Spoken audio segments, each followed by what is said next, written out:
Hi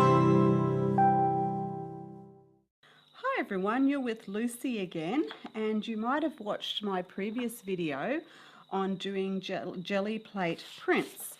So in our jelly plate print tutorial, I showed you how to do transfers from magazine photos to a piece of paper using the jelly plate technique.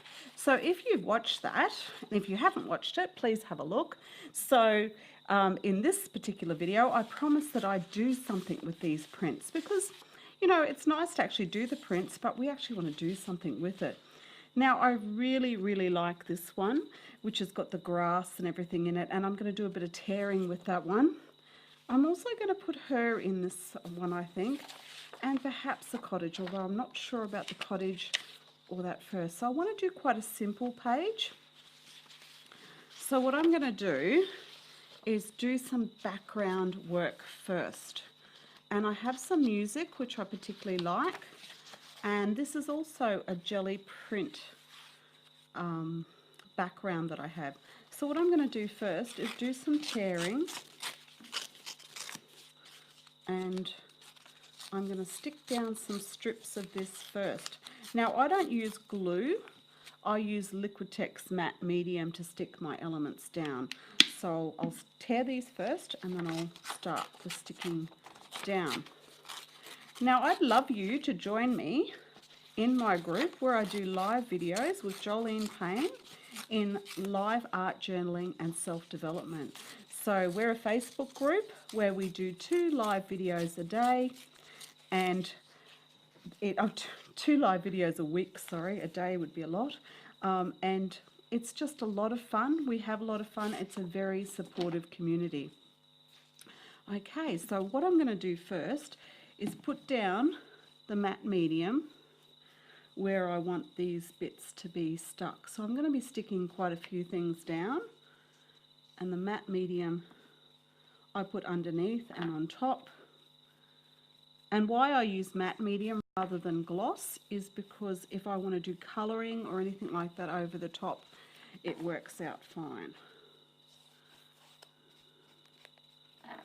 So the first thing I'm doing here is just gluing bits and pieces together to create a background for my collage. And I kind of like this because it looks a little bit like old paint. So rather than putting everything all the same way, I'm going to put 2 strips this way. Now I go across pages, and in this case I haven't gessoed the page, I'm just working straight onto the bare page. And this medium will also give it some extra body.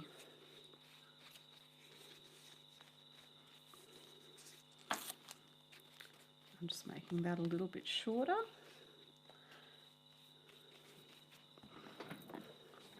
Okay, now I also have some music. I love old music to use in some of my work. So a little bit more medium. I'm going to just overlap that a little bit.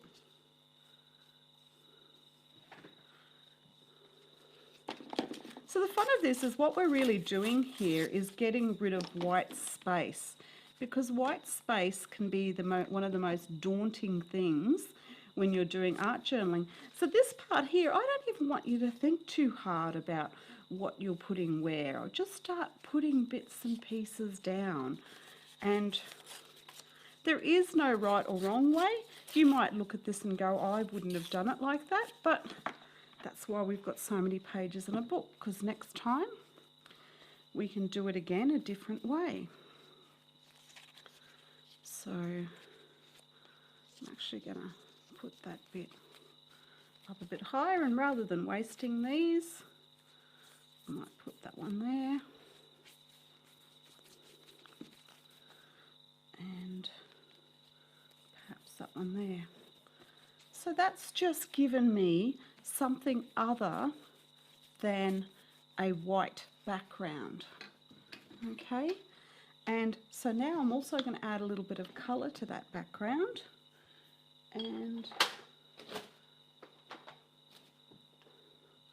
I think I'm going to keep with earthy colours with this one. And this is a Dilutions paint.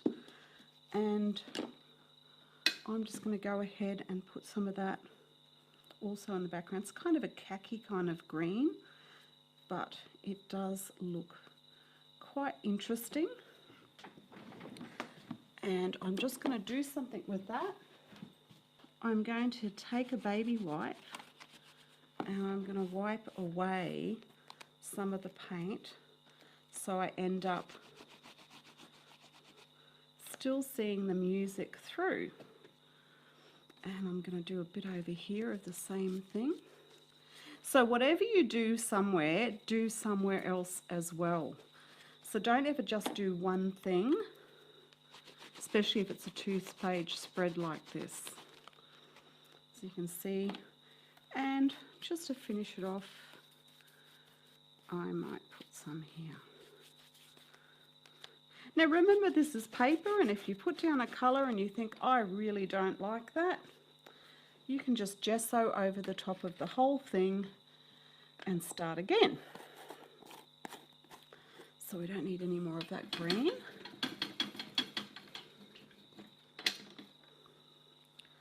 Okay, I'm just going to take my heat gun and dry it off a little.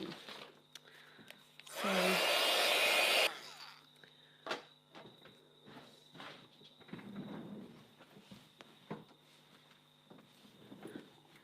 now, if you are an art journaler, it is definitely worth getting yourself a heat tool to dry things off. Now I'm going to do some copper here, because I'm one of those people who love copper, and I'm going to do some copper. The copper's a little transparent, so I'm going to do sort of like some dry brushing. I don't want to cover all this blue because that kind of gives a verdigris. So when we see this colour through here, it almost looks like that verdigris that we get when copper starts to age. So now, can I say I just did that perfectly by accident then. I hadn't planned that. So I'm just putting the copper down as the base coat for this, but leaving that lovely verdigris.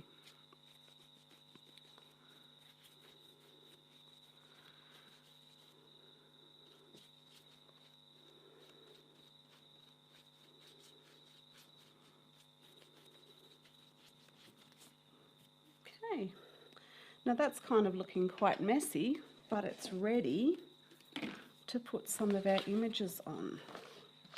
So I've also got this tissue. These are tissues. Now I know that they probably don't look the right colour for here, but they're just lovely tissues that I bought in England. And if you grab the very top layer, there's actually 4 layers.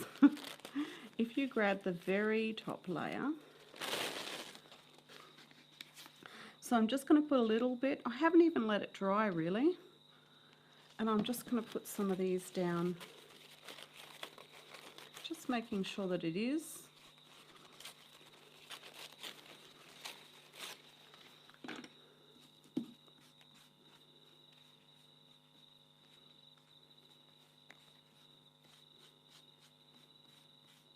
And that this is taking on the darker colour. It's giving texture, and it's also giving a bit of design. So whenever I travel, I collect lots of bits of tissue paper and things like that, because I find, especially if you rip it up, it makes really good design elements. And because we've got that sort of theme with the guy and the bird and that, I'll just add some of these in. And you see, I never just put it in one place. I'll take it rhythmically. Might even put one up there. And this one here, I'll just put a little bit down low.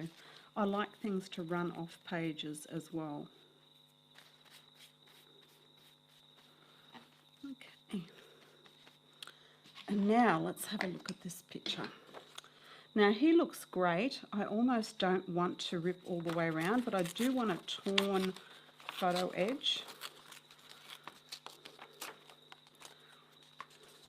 I do want that writing off though, so I'm going to tear. If the writing was lovely, I would leave it on, but in this case, I want to tear it off.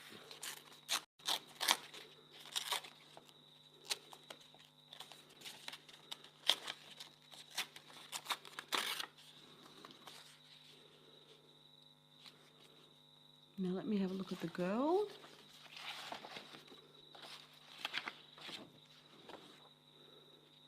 I want it to be, I'm going to actually create a story around this.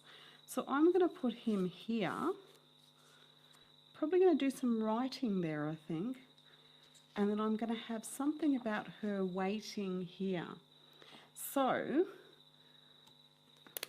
I'm going to stick this down.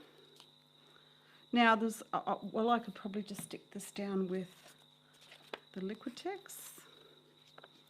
Now I'm very much here working wet on wet, which is fine, but if you can allow it to dry between layers a little bit, it is a good idea.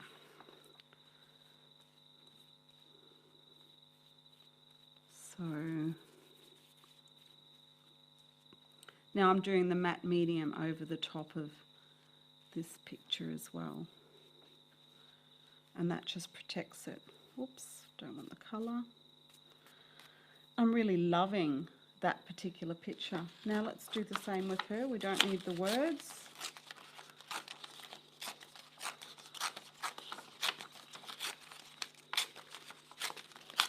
Tearing it out.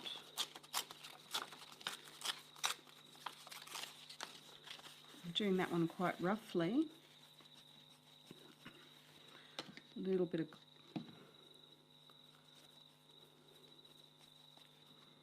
okay, so because my paint's still wet, you can see there's like that green halo, but I'm not going to try to get rid of that. But I'm not going to go over her face.